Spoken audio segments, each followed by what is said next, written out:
तुझी थोर देव तू सदा बर जगण्याचं मोल दे ग चरणी साकड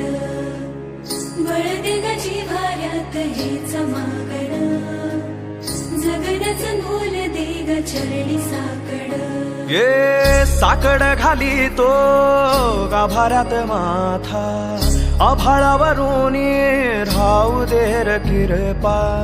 नमन तुझे मी करीतो र देवा भरून झरू दे तुझी चर कृपा हिमतीचं बीज दे पुरी तुझ्या दारची उभं राहू वादळी ना भीती कुणाची साथीला तू राहू बा मी वाट चालतो